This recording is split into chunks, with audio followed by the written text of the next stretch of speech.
Welcome to Legacy Center.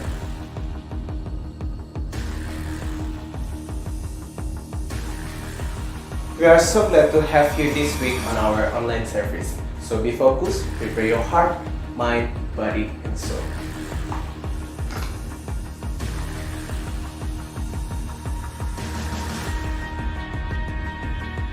So guys, sebelum kita mulai ibadah kita, mari sama-sama bersungguh-sungguh kita baca Mazmur 91.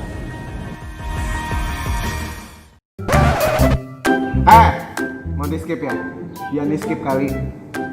So, without any further ado, kita sama-sama online service. This is Legacy Center.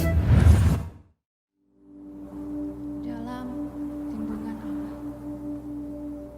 orang yang duduk dalam lindungan yang maha tinggi dan bermalam dalam naungan yang maha kuasa akan berkata kepada Tuhan, tempat perlindunganku dan kubu pertahananku, Allahku yang kupercayai.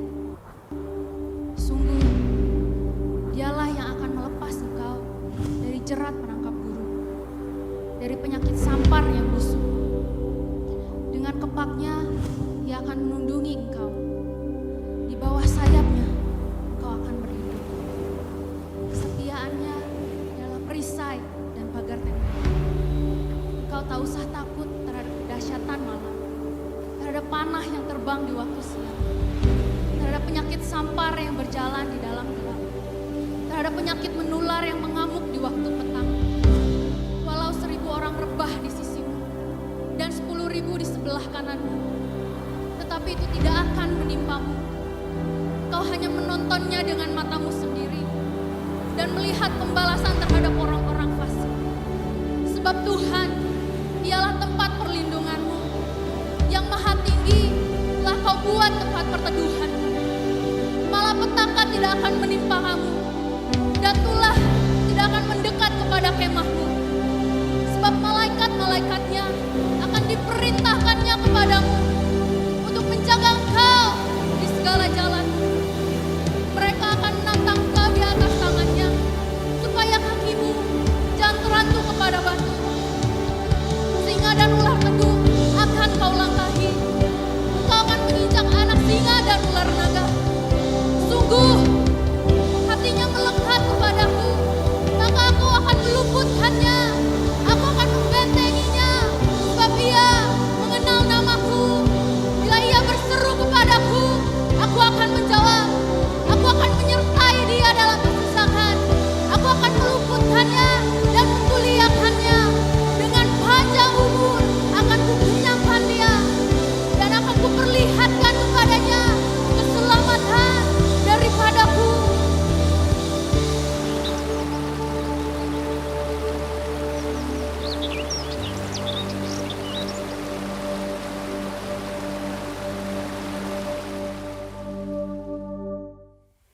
Halo Legacy Center. Welcome to church. Are you ready to worship God? Sama-sama bertepuk tangan, come on.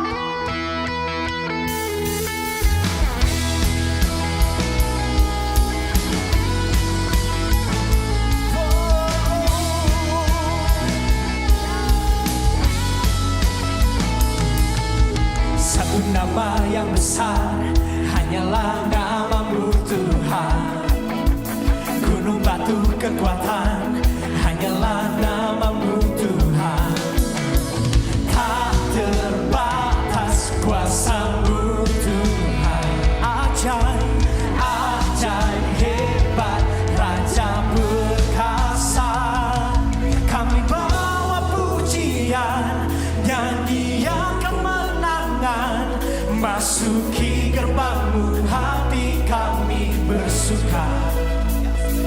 Tangan kami terangkan, sorakan kemenangan. Terpujilah namamu Yesus Raja, segala raja. Yang percaya katakan haleluya. Katakan satu nama, satu nama yang besar, hanyalah namamu Tuhan. Oh, oh. Gunung batu kekuatan, hanyalah namamu Tuhan. Tak terbatas kuasamu Tuhan. Ajaib hebat dan Are you ready?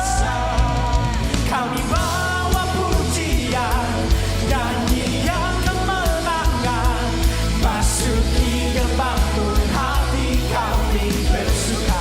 Tangan kami Tuhan, tangan kami terangkan, sorakan kemenangan. Terpujilah namamu Yesus Raja. Kami bawa pujian, nyanyian kemenangan, masuki gerbangmu, hati kami bersuka. Yes Jesus, tangan kami terangkan, sorakan kemenangan. Terpujilah namamu Yesus Raja, segala raja. Yang percaya katakan amin. Amin. Thank you Jesus. Kami bawa pujian, nyanyian kemenangan, masuki gerbangmu, hati kami bersuka. Tangan kami ya Tuhan, tangan kami terangkan, sorakan kemenangan. Terpujilah namamu Yesus Raja. Kami bawa pujian, nyanyian kemenangan, masuki gerbangmu, hati kami bersuka. Doa kami Tuhan, tangan kami terangkan, sorakan kemenangan. Terpujilah namamu Yesus Raja, segala raja. Oh, Yesus kau raja. Come on declare, tepuk tangan buat Tuhan Yesus. Haleluya, haleluya.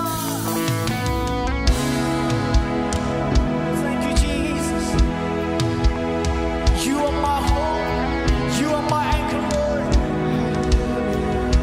We believe in you Jesus.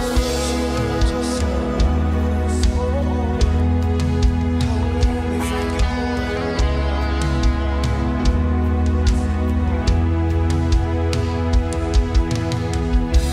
Here I am with my arms lifted high, as the light begins to fade. Hear my cry, my prayer, my plea. I'm counting on your grace for me. To the storms and my uncertainties, Lord, I put my trust in you. You are my Lord, you're my Savior and my peace. Christ my King.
soul surrender to my faithful God, my faithful God. You're my hope and anchor.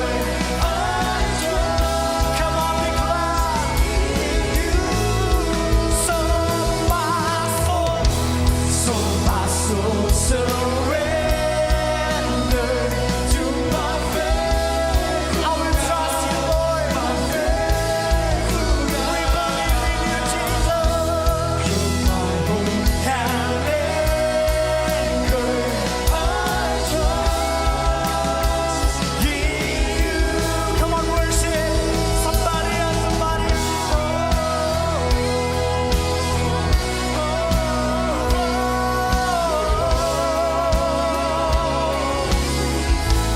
You are my hope, you are my anchor, Lord.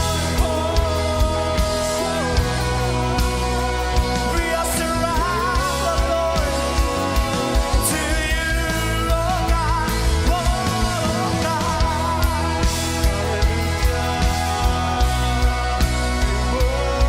Thank you, Lord. You save us, you rescue us, Lord.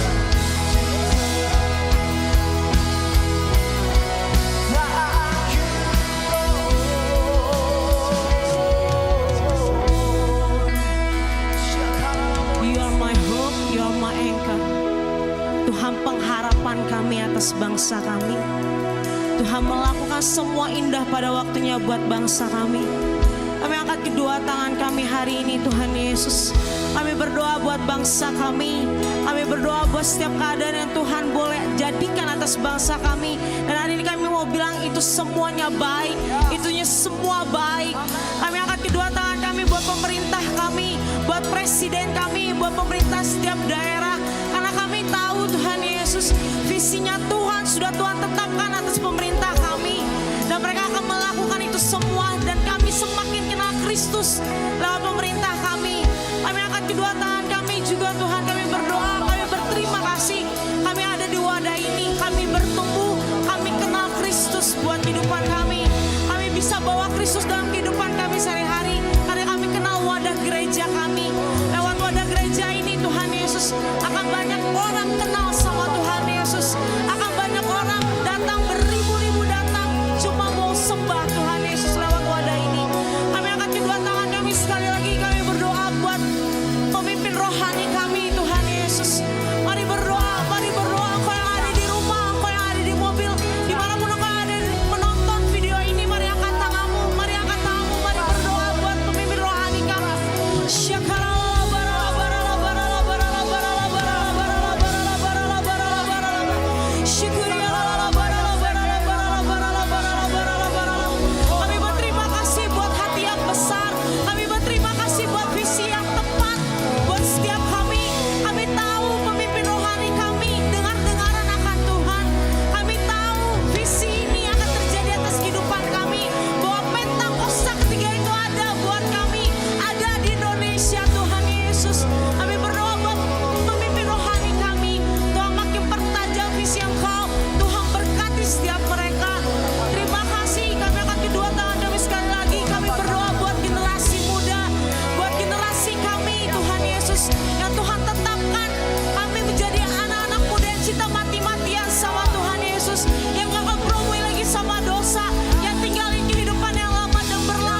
Shalom Legacy Center, apa kabarnya? Hari ini kita sama-sama belajar firman Tuhan, bicara mengenai satu topik yaitu iman, yang saya beri judul, inikah yang namanya iman? Mari sebelum kita masuk firman Tuhan, kita berdoa. Bapa, kami bersyukur untuk firman Tuhan yang akan kami terima, biar Kau sendiri urapi setiap kami, urapi firman-Mu, terlebih urapi mulut bibir hamba-Mu ini, biar setiap firman yang masuk dalam kehidupan kami boleh berakar, bertumbuh dan berbuah, dan jadikan tanah hati kami adalah tanah hati yang subur, untuk siap menerima setiap taburan firman-Mu. Kami percaya waktu firman ini dilepaskan, ada kuasa otoritas Tuhan yang dicurahkan, sehingga yang sakit kami disembuhkan, yang lemah kami dikuatkan, yang putus asa kami punya pengharapan, yang susah Tuhan hiburkan, dan mujizat-Mu terjadi untuk setiap kami yang membutuhkan. Terima kasih Bapak, biar kuasa kehidupan dan kuasa kebangkitan Kristus mengalir memerintah atas setiap kami, di dalam nama Tuhan Yesus Kristus. Haleluya, amin. Saudara, bicara mengenai iman, ada satu ilustrasi yang baik sekali bicara mengenai percaya. Ada dua orang malaikat diutus ke bumi, yang satu malaikat senior, yang satu malaikat yang junior. Nah, waktu diutus ke bumi, mereka harus datang ke dua jenis keluarga. Keluarga yang berada dan keluarga yang kurang berada. Dan waktu pertama kali mereka masuk ke dalam rumah orang yang berada, orang yang kaya raya. Orang yang kaya raya itu menyambut dengan biasa saja. Lalu mereka diberikan satu kamar.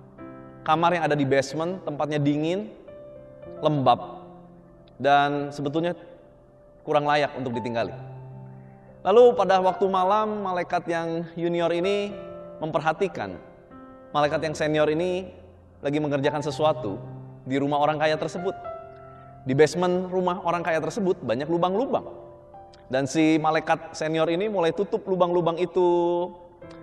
Lalu diperhatikan sama yang junior ini. Dan yang junior ngomong sama yang senior, ngapain sih? Udah tahu keluarganya juga gak welcome sama kita, keluarganya juga arogan, ngapain ditolong? Gak pantas kali. Tapi malaikat yang tua bilang begini, yang lebih senior, apa yang kamu lihat tidak seperti yang kamu lihat.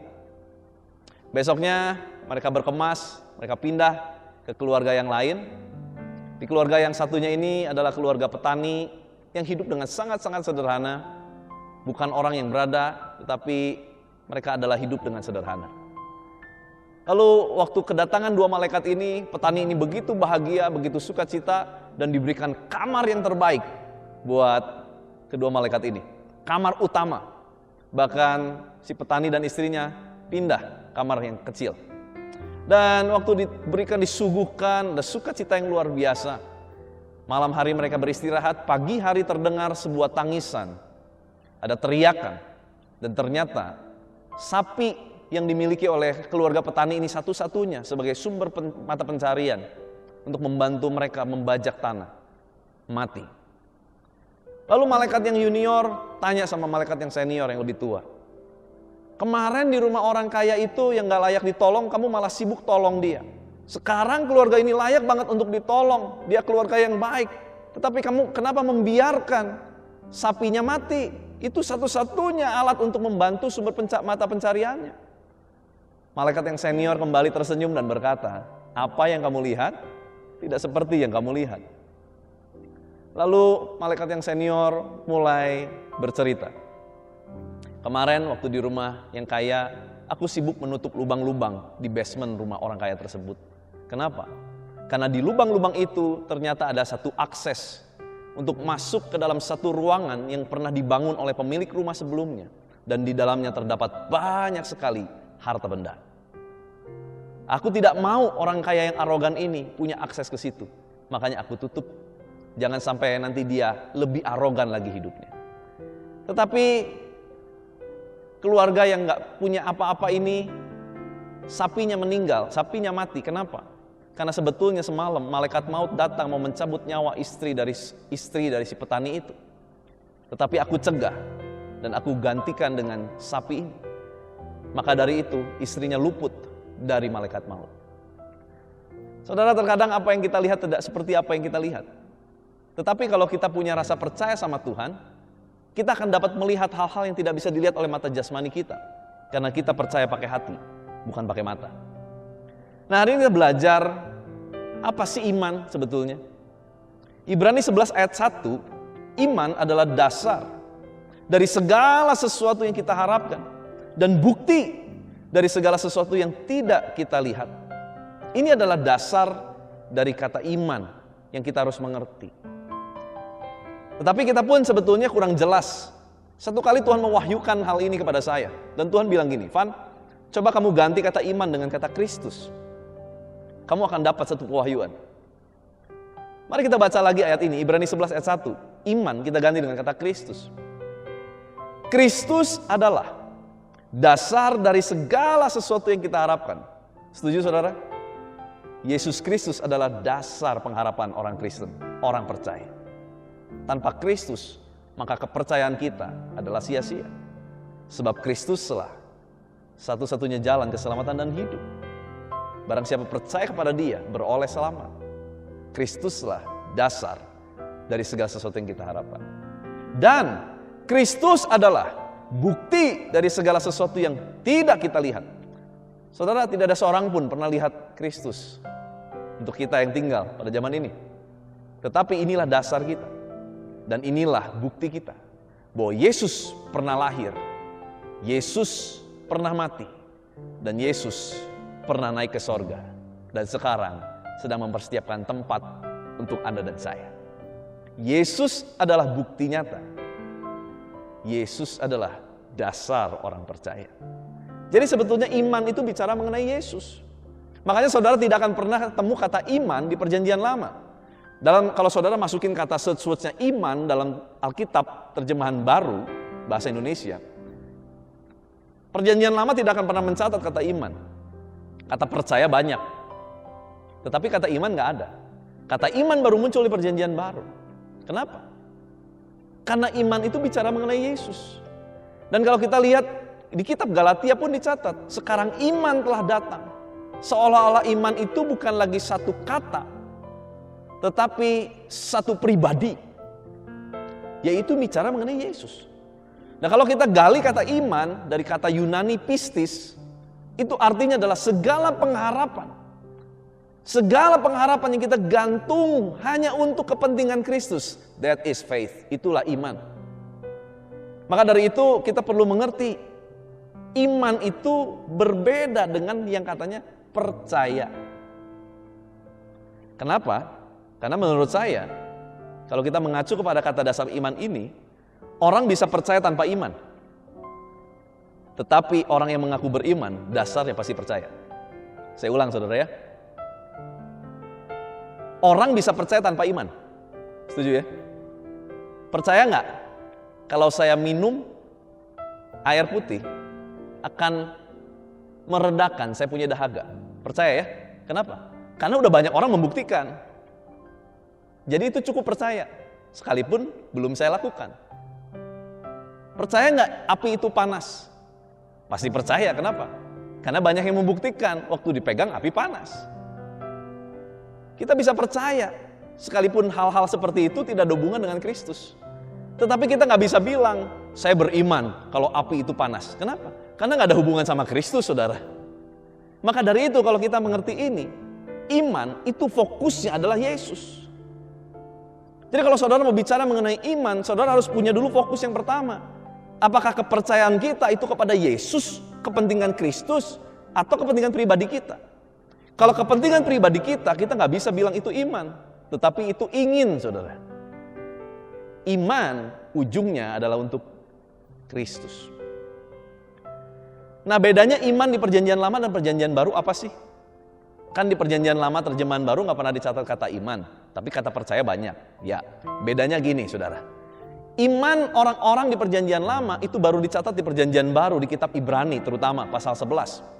Karena iman Abraham, karena iman pokoknya semua pahlawan-pahlawan iman di Perjanjian Lama itu dicatat kembali di Perjanjian Baru. Karena iman. Bedanya apa iman Perjanjian Lama dan Perjanjian Baru? Bedanya gini, saudara. Mereka yang dikatakan beriman pada Perjanjian Lama bukan cuma percaya, saudara ya. Beriman.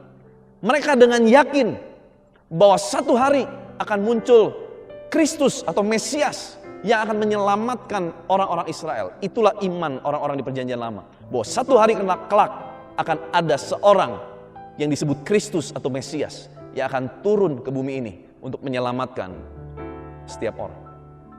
Itu iman perjanjian lama. Bagaimana dengan orang-orang di perjanjian baru? Bagaimana dengan kita yang sudah tahu perjanjian baru?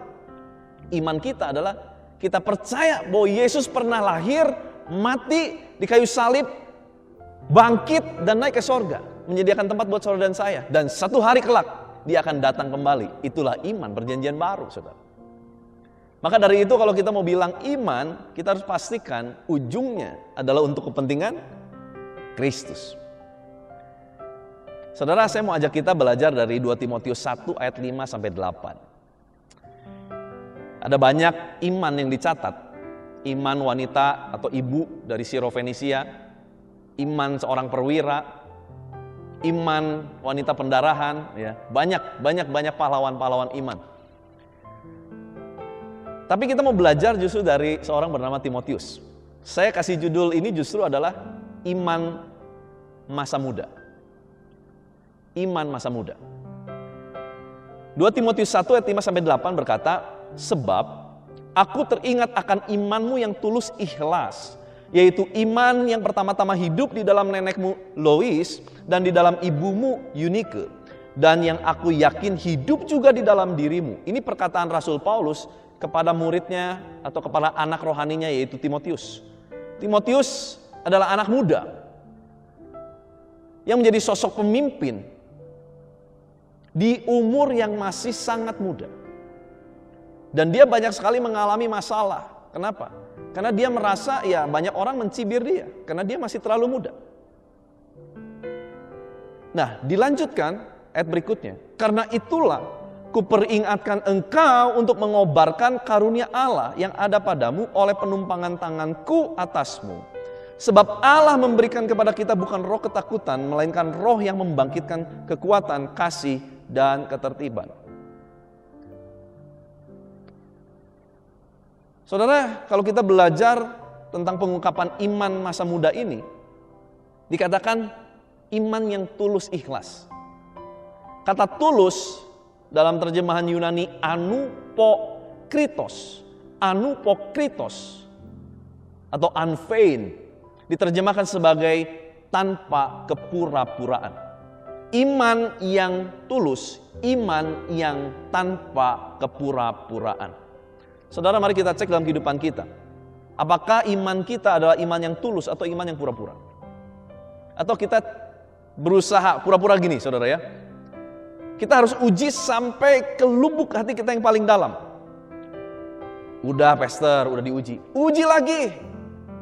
Udah, uji lagi. Sampai betul-betul kita yakin udah dalam banget kita uji. Sampai ke motivasi yang paling dasar. Dasar iman kita itu apa? Apakah kita sedang beriman untuk pasangan hidup? Kalau ya, kemana mata kita arahkan? Kepada wanita yang cantik, laki-laki yang keren, laki-laki yang ganteng, atau kepada kehendak Tuhan atas hidup kita?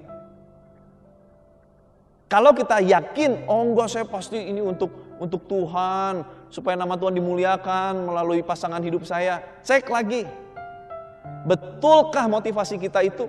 Atau ada kepura-puraan? Atau ada motivasi lain?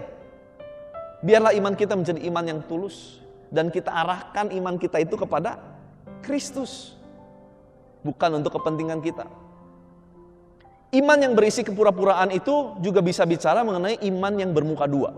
Artinya, di hadapan orang kita bisa tampak sangat kokoh beriman. Tetapi kehidupan sehari-hari kita dengan Tuhan tidaklah demikian. Kita bisa banyak ngomong tentang Yesus, seolah-olah pandangan kita kepada Kristus, tetapi kehidupan kita di luar dari ucapan kita sangat jauh bertentangan dari firman Tuhan. Itu pun namanya iman yang bermuka dua, iman yang pura-pura. Saudara, kekhawatiran adalah lawan dari iman. Sebab saat kita mulai khawatir, artinya kita gak percaya kepada kuasa Tuhan. Memang ini gak mudah ya, karena gampang banget untuk ngomong gini, udah, jangan takut, jangan khawatir. Itu ngomongnya gampang, tapi prakteknya susah setengah mati. Betul. Tetapi biarlah kita mengerti, kalau kita mulai khawatir, artinya iman kita mulai goyah. Jadi harus bagaimana? Minta sama Tuhan, Tuhan, berikan aku kekuatan. Berikan aku kemampuan. Biarlah itu yang terus menjadi doa kita. Kita nggak bisa mengandalkan kekuatan kita sendiri untuk terus bisa beriman sama Tuhan. Tapi kita andalkan Tuhan untuk terus menambah-nambahkan kepada iman kita kekuatan yang baru. Jangan lagi kita punya kedok-kedok rohani supaya tampak beriman. Biarlah kita datang sama Tuhan, sungguh-sungguh kita minta ampun. Tuhan ampuni kalau selama ini aku cuma pakai kedok rohani. Padahal di dalam aku rapuh. Jadilah diri kita sendiri apa adanya di hadapan Tuhan. Dan mulai mintalah Tuhan penuhi hidup kita dengan iman yang sejati. Dan dikatakan iman yang nyata. Iman yang tulus, iman yang nyata. Arti nyata adalah iman kita itu dibuktikan melalui perjalanan hidup kita dengan Tuhan. Sekarang kita banyak ngalami masalah. Ya, namanya hidup pasti punya banyak masalah. Tetapi waktu kita jalanin masalah itu bersama dengan Kristus, itu yang menjadi titik penentu. Kita jalanin dengan iman atau enggak. Kalau kita jalanin dengan iman, maka waktu kita jalanin, pasti ada tindakan nyata iman. Tindakan kita mulai percaya. Minimal dengan mulut kita mulai belajar untuk ngomong, Tuhan, aku percaya. Itu udah tindakan satu. Yang paling dasar, paling gampang. Dengan mulut kita mengucapkan, aku percaya. Banyak hal lain lagi. Nanti makin jalan, kita akan melihat lebih banyak lagi. Ya saudara, satu kali saya ditipu habis-habisan. Semua tabungan saya habis oleh orang yang saya sangat percaya, rekan pelayanan pula gitu ya. Tapi saya alami hal-hal yang ajaib saudara ya. Waktu itu, waktu saya kena tipu, saya nggak punya lagi tabungan untuk membayar biaya asuransi anak saya. Waktu itu saya udah punya anak, kembar, 2. Dan saya mau bayar tuh saya nggak punya uang saudara. Itu saya tahu saya ditipu Januari, Juli saya harus bayar. Tapi saya mulai terus melangkah, percaya bahwa Tuhan akan sediakan. Tiap kali kalau istri saya tanya, gimana ya? Tenang, Tuhan sediakan. Itu langkah pertama iman. Itu langkah yang paling gampang. Mulai dengan mulut kita percaya, dengan mulut kita ucapkan. Saudara, apa yang terjadi? Bulan Juni, tiba-tiba ada seorang hamba Tuhan datang dan dia kasih saya sebuah amplop dan dia berkata begini, ini berkat buat anak-anak ya. Sampai dia ulang 2 kali. Saya bilang, enggak, thank you, cukup, saya cukup. Tapi dia sekali lagi bilang, enggak, Tuhan suruh, ini buat anak-anak ya. Saya terima. Saudara, mengejutkan sekali waktu saya pulang, saya buka. Jumlahnya adalah persis sama seperti biaya asuransi di bulan Juli yang jatuh tempo, yang saya harus bayarkan untuk anak saya. Bukankah dia Allah yang ajaib? Dan iman yang nyata selalu ditunjukkan dengan perbuatan yang nyata. Saudara, mari iman kita jangan cuma ngomong, bukan cuma jago ngomong, tetapi kita ngalamin iman bersama dengan Tuhan, perjalanan iman. Nah, apa bedanya iman dan nekat?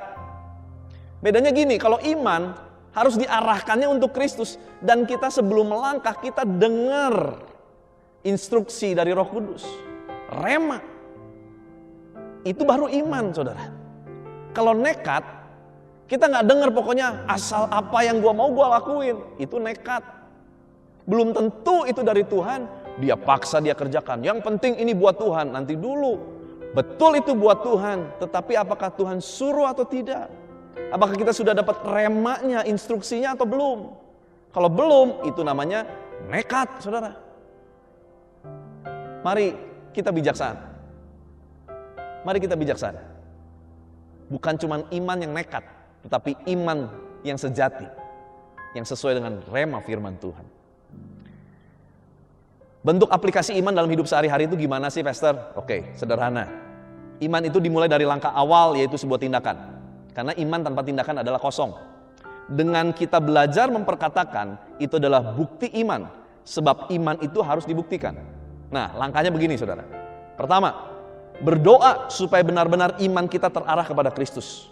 Arahkan pandangan kita, harapan kita hanya kepada Yesus. Itu dasarnya. Kalau harapan kita udah setengah-setengah, kita nggak bisa bilang itu iman. Karena dasar iman orang percaya adalah Kristus. Yang kedua, melangkah dengan sebuah tindakan iman. Lewat perkataan, lewat perbuatan. Misalkan kita dapat bahwa di masa kekeringan kita harus menabur. Kita dapat rema, nabur. Nah, kita mulai nabur, jangan ikut-ikutan orang. Kalau kita cuma ikut-ikutan orang, itu kita nggak berjalan dengan iman. Kita harus dapat nih, oh ini timingnya, nabur. Nah kalau udah tahu timingnya, tanya juga apa yang harus ditabur Tuhan. Kita bisa tabur tenaga, skill, waktu, dana, apapun sebetulnya kita banyak bisa kita tabur. Jadi taburan kita tidak terbatas kepada 1-2 hal. Nah setelah kita mulai menabur, kita tanya berapa besar yang harus kita tabur. Itu semua harus kembali kepada Kristus. Sebab ini untuk kepentingan Kristus, bukan untuk kepentingan saya, bukan kepentingan saudara, tetapi kepentingan Allah. Yang ketiga, terus lakukan dengan konsisten, sekalipun belum terjadi, terus kerjakan. 3 hal sederhana. Kalau kita mau mulai melangkah dengan iman, sampai iman itu terjadi dalam kehidupan Anda dan saya. Izinkan saya tutup dengan sebuah kesaksian iman saya. Saudara, saya punya 2 anak kembar, dan saya punya 1 anak laki-laki. Sebetulnya sebelum anak yang nomor 3 yang laki-laki ini ada 1 anak yang keguguran, saudara. Dan jadi setelah saya dapat 2 anak kembar, istri saya sempat mengandung 2 bulan tapi keguguran. Dan waktu sudah keguguran itu, sebetulnya kita udah gak berharap punya anak lagi. Karena umur istri saya terus bertambah, dan itu juga menjadi satu pertimbangan. Baik secara finansial pun jadi pertimbangan. Nah, tapi waktu itu saya ngobrol, saya sepakat sama istri. Pokoknya kalau kita dapat anak lagi, kita minta laki-laki ya. Karena yang 2 perempuan ini udah cukup.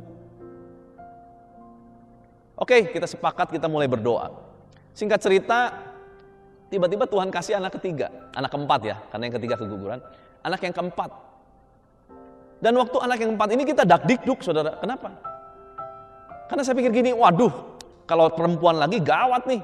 3 anak perempuan banyak banget perempuannya gitu kan. Terus nanti gimana ya? Gimana pun juga saya punya kerinduan. Sebagai garis keturunan imam, saya harus punya penerus, yaitu imam juga, seorang anak laki-laki. Aduh gimana ya? Nah ini mulai nih, ketar-ketir saudara. Tapi kan kita udah doa lagi. Bahwa kita minta kalau gak anak laki, jangan. Tapi ya gimana ya kalau ternyata perempuan, apalagi di garis keturunan saya, adik kakak perempuan 4, saya laki sendiri. Waduh, itu udah makin makin bimbang. Takut nih kalau sampai apa yang diimani nggak jadi gitu ya. Itu udah makin bimbang. Lalu saya bilang gini, Tuhan, kalau ini laki-laki saya serahin buat Tuhan. Waduh, dengar gitu istri saya nggak terima. Istri saya bilang gini, enak aja ngomong. Saya tahu banget hidup jadi hamba Tuhan itu nggak gampang. Ya karena dia lihat saya, saudara ya. Dia lihat hidup jadi hamba Tuhan kan apa-apa juga diomongin gitu kan. Wah nggak bisa, kasihan nanti anak kita. Udah pokoknya saya dapat dari Tuhan, ini harus jadi ke garis keturunan imam. Dia harus jadi penerus. Wah nggak bisa. Ya terserah lah, nanti Tuhan juga ngomong sendiri sama kamu, saya bilang. Nah, singkat cerita dia pun akhirnya dapat dari Tuhan. Dia dapat begini. Sama seperti Hana berdoa untuk minta Samuel, demikianlah kamu harus berdoa. Waduh, di situ dia ngerti, oh ini anak harus diserahkan untuk Tuhan. Jadi dasarnya begitu saudara. Nah waktu kita udah doa sama-sama, nah kita harus mulai percaya, melangkah. Kita mulai perkatakan, mulai do action. Apa actionnya? Tadi sepakat udah, do action sekarang ya. Dapat dari Tuhan udah, do action nih melangkah. Kita mulai cari nama anak laki. Nah kita mulai carilah nama anak, lalu kita mulai perkatakan, anak ini namanya ini gitu loh. Nah waktu udah diperkatakan terus, orang tanya, gimana? Anaknya laki perempuan? Kita mulai berkata laki, karena kita udah dapat gitu ya. Kita melangkah dengan iman, kita ucapkan. Padahal hasil USG-nya baru keluar nanti kan, umur kehamilan 5 bulan. Baru bisa dipastikan laki perempuan. Tapi kita udah berkata terus dari bulan ketiga, bulan keempat, laki. Dan itu harus konsisten. Percaya dengan iman, konsisten. Kita kasih nama dia adalah Ethaniel, Lemuel. Kenapa? Dari arti namanya, saya sama istri sebagai orang tua berharap anak ini menjadi anak yang kuat untuk menjalani panggilannya. Sebab dialah karunia dari Allah. Dan perjalanan iman itu selalu dimulai dari hal-hal sederhana, saudara. Dan saya berdoa, mulai dari hari ini, saudara mulai mengalami perjalanan iman bersama dengan Tuhan. Semakin hari, semakin kuat, semakin kuat, semakin kuat. Firman Tuhan selesai, mari kita tutup di dalam doa. Bapa, kami bersyukur untuk firman yang kami boleh terima, meteraikan oleh kuasa darah-Mu yang kudus ini. Tambahkan kepada setiap kami iman yang kuat Tuhan. Iman masa muda, iman yang tulus, tidak mendua. Iman yang sungguh-sungguh terarah kepada Kristus dan hanya untuk kepentingan Kristus. Tuhan, biar luruskan kembali setiap motivasi kami. Menjadi motivasi yang murni, yang berkenan. Sehingga kami betul-betul bisa melangkah persis seperti apa yang Tuhan mau untuk kami kerjakan di dalam kehidupan ini. Izinkan kami terus berada di dalam master plan-Mu Tuhan. Supaya kehidupan kami menjadi kehidupan yang efektif, kehidupan yang berkenan, yang sempurna di hadapan Tuhan, mencapai pertumbuhan yang penuh. Terima kasih Bapa, saat ini hamba-Mu berdoa buat setiap jemaat-Mu, siapapun yang mendengarkan, mereka yang sedang sakit, Tuhan jamah sembuhkan. Bangkit iman-Mu, Tuhan sudah menyembuhkan-Mu, bilur darah Yesus menyembuhkan-Mu. Mereka yang sedang terpuruk, Tuhan bukakan setiap jalan yang mereka butuhkan. Hiburkan yang susah hati, berikan kekuatan yang baru. Bangkitkan iman-iman yang sudah mulai goyah, iman-iman yang sudah mulai patah.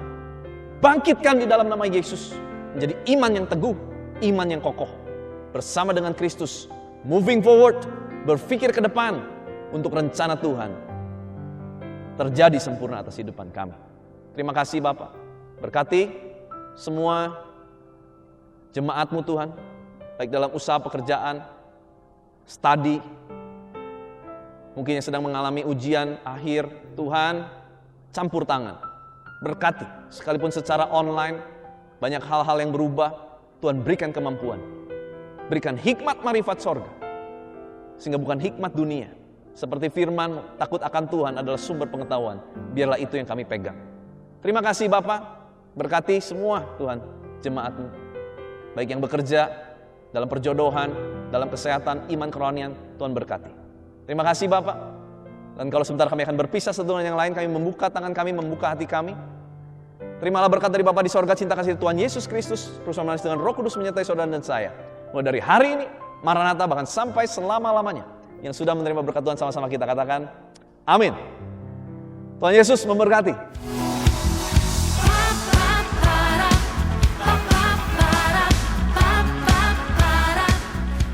Online service Raya Minggu GBI Goshen Blessing Minggu 6 Desember 2020 akan dilayani oleh Pendeta Dr. Juanda yang dapat diakses melalui YouTube channel GBI Goshen Blessing pada pukul 7 pagi, 9 pagi, 11 siang, dan pukul 5 sore.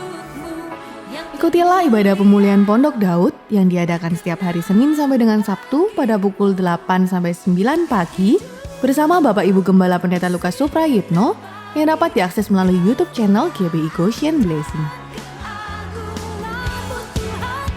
Matius 28 ayat 19. Karena itu, pergilah, jadikanlah semua bangsa muridku.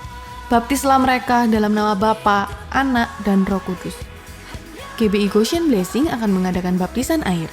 Bagi jemaat yang rindu dibaptis, dapat mendaftarkan diri di Sekretariat Gereja GBI Goshen Blessing di nomor telepon 031 382 3178 atau di nomor 031 382 3996. Persembahan, persepuluhan, dan diakonia dapat ditransfer melalui rekening BCA GBI Goshen Blessing di nomor akun 389 059 8888 atau dapat melakukan scan barcode yang tertera di layar.